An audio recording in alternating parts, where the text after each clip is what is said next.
Salut à tous et bienvenue sur Charge Flash avec Mighty Tati. 1 Corinthiens chapitre 13. C'est le passage de la Bible qui parle de l'amour. Amen. De l'amour. L'amour dont il parle ici, c'est l'amour agapé. Amen. C'est l'amour de Dieu, le type d'amour qui vient de Dieu. Vous voyez, l'amour dont Dieu nous a tant aimé qu'il a donné son Fils unique. C'est de cet amour-là qu'il parle. L'amour dont Jésus a tant aimé que sur la croix, il a regardé les gens qui l'ont crucifié, les gens qui lui ont fait mal, qui l'insultaient. Il a dit, Père, pardonne-leur car ils ne savent pas ce qu'ils font. Amen. C'est de cet amour-là dont il parle ici. Il ne parle pas de l'amour du gars que tu passes par la rue, il te fait un clin d'œil, il dit je t'aime. Non, il ne parle pas de ça. Il parle de l'amour de Dieu, un amour infaillible. Amen. Et nous allons voir la description de cet amour-là à partir du verset 1 Corinthiens 13. À partir du verset 1, je vais lire le français courant. Il dit, supposons que je parle les langues des hommes et même celles des anges. Si je n'ai pas d'amour, je ne suis rien de plus qu'un métal qui résonne ou qu'une cymbale bruyante. Amen. Donc, c'est possible de parler la langue des hommes et la langue des anges. Pour la langue des hommes, ce n'est pas étonnant, c'est ce que je vous parle en ce moment. Mais il y a la langue des anges, tu vois. Donc, il dit, si je parle la langue des hommes et je parle la langue des anges, si je n'ai pas d'amour, je suis comme un métal qui fait du bruit. Verset 2. Je pourrais transmettre des messages reçus de Dieu, posséder toute la connaissance et comprendre tous les mystères. Je pourrais avoir la foi capable de déplacer les montagnes.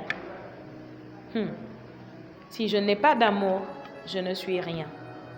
Je pourrais distribuer tous mes biens aux affamés et même livrer mon corps aux flammes. Si je n'ai pas d'amour, cela ne me sert à rien. Ok, maintenant, on va voir comment il montre l'amour. Comment l'amour est, ou bien comment celui qui aime de l'amour agapé est. Il dit, l'amour est patient et bon. L'amour n'est pas envieux. L'amour ne se vante pas et l'amour n'est pas prétentieux. L'amour ne fait rien de honteux. L'amour n'est pas égoïste. Amen. Dis avec moi, l'amour n'est pas égoïste. Beaucoup de gens qui vous disent je t'aime, quand c'est l'heure de faire le choix, ils vont choisir ce qui les arrange, au détriment de ce qui vous arrange. L'amour n'est pas égoïste. Vous voyez qu'on ne parle pas de ces genres d'amour-là, on parle de l'amour de Dieu. Jésus n'a pas regardé ce qui l'arrangeait, sinon il ne serait pas venu et il n'aurait pas autant souffert pour nous. Vous voyez, l'amour n'est pas égoïste. L'amour pense à l'intérêt de l'autre d'abord avant de penser à son intérêt. Amen. L'amour ne s'irrite pas et n'éprouve pas de rancune. Vous voyez, le mot s'irriter ici, c'est, vous voyez, il y a des gens qui sont irritables. Il y a des gens qui sont, comment on peut dire ça? Susceptibles. Vous avez déjà vu des gens susceptibles? Des gens qui très vite, ils se vexent. Vous voyez, il dit l'amour n'est pas comme ça. Par exemple, je peux passer et je croise le frère Kevin et je n'ai pas fait attention. Je ne l'ai pas vu peut-être, ou bien peut-être j'ai la tête ailleurs. Et je ne lui ai pas dit bonjour. Et il s'irrite, il se vexe. Et la prochaine fois, il ne dort même pas la nuit. Parce qu'il se dit que je l'ai croisé et je l'ai méprisé. Il peut passer des heures à parler de ça avec d'autres personnes en disant que si tu savais ce qui m'est arrivé aujourd'hui et parler. Vous voyez, c'est être irritable, c'est être une personne qui se vexe, susceptible. L'amour n'est pas susceptible. Amen. L'amour n'est pas susceptible. Il y a quelques années de cela, quand je me bâtissais dans l'amour, parce que vous devez savoir que la parole de Dieu, tout ce qu'elle nous dit, nous pouvons nous bâtir dedans. Amen. Nous pouvons nous bâtir. Quand je me bâtissais dans l'amour, je prenais le passage là et je le méditais. Je prenais une journée. Si je sentais par exemple que j'avais des défis à aimer, je prenais le passage, je commençais à le méditer et je l'utilisais comme un miroir. Vous voyez. Par exemple, je peux l'utiliser comme un miroir pour peser ma relation avec ma meilleure amie.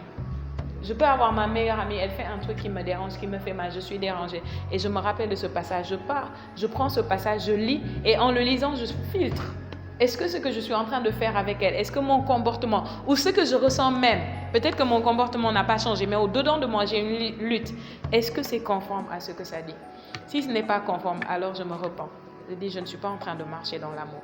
Et je corrige ça vite fait par la parole de Dieu. Amen. Donc, il dit, l'amour ne s'irrite pas et n'éprouve pas de rancune. Verset 6. L'amour ne se réjouit pas du mal. il se réjouit de la vérité. Amen. L'amour ne fait pas genre, je dis aujourd'hui je t'aime, tu es ma meilleure amie, tu es mon frère, tu es ma soeur. Demain quelque chose t'arrive, je dis oui, c'est bien fait pour elle. Ou c'est bien fait pour lui. Amen. L'amour ne se réjouit pas du mal, il se réjouit de la vérité. Amen. L'amour se réjouit de la vérité. Certaines personnes peuvent être dans une relation avec une personne, que ce soit un frère, une soeur, un ami, une amie, mais vous n'aimez pas qu'on vous dise la vérité. Vous voyez, quelqu'un qui vous aime vraiment doit être prêt à vous dire la vérité, même si cette vérité vous fait mal. Ou bien le résultat pourrait être que la personne va se dire que non, elle ne m'aime pas vraiment, parce que vous lui dites la vérité. Mais malgré que vous savez tout ça, vous lui dites quand même la vérité, parce que vous l'aimez.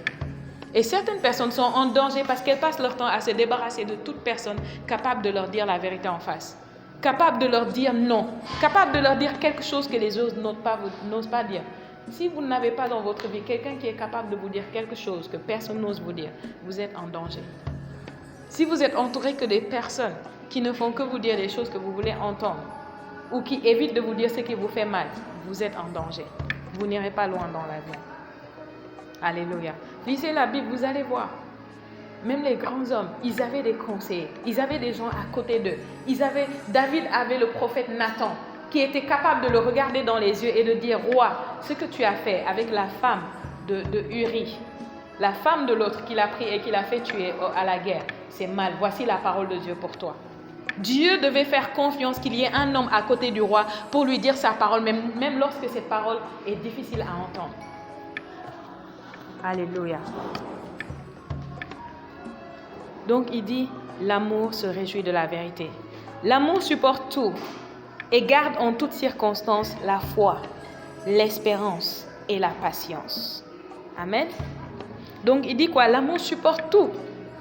Dans vos relations avec les gens, avec les gens que vous dites que vous aimez, est-ce que vous supportez tout? C'est une question, vous voyez, que chacun devrait se poser. Et c'est pourquoi vous devez mesurer la phrase avant de dire à quelqu'un je t'aime. Pas juste être comme les gens du monde qui disent je t'aime à tout bout de champ sans savoir ce que ça signifie. Les gens du monde ne comprennent pas ce que ça signifie l'amour. Mais nous, la Bible nous dit dans Romains 5, verset 5, l'amour de Dieu a été répandu dans notre cœur par le Saint-Esprit qui nous a été donné. Donc lorsque tu as reçu le Saint-Esprit, l'amour de Dieu, l'amour agapé, ce type d'amour-là est déversé dans ton cœur. Donc toi, tu es capable d'aimer comme Dieu aime. Mais tu dois cultiver ça. C'est un muscle qui est à l'intérieur de toi que tu dois développer, être capable d'aimer les gens. Et comment tu développes ce muscle? C'est en utilisant cette parole-là qui te décrit comment est l'amour de Dieu. Amen. Il dit l'amour supporte tout. Est-ce que tu supportes tout ou bien tu es du genre que quand on fait un certain truc, tu dis que non, là je ne peux plus, je ne supporte plus, tu fais ton chemin, je ne t'aime plus. Éloigne-toi de moi, je ne veux plus jamais te voir. L'amour supporte tout. Et garde en toutes circonstances. J'aime cette partie-là, c'est là où je viens. Ok? L'amour garde en toutes circonstances 3 choses. La foi, l'espérance et la patience. Amen. Merci d'avoir écouté Charge Flash. Likez la vidéo, laissez un commentaire, partagez et abonnez-vous si ce n'est pas encore fait. À très bientôt. Que Dieu vous bénisse.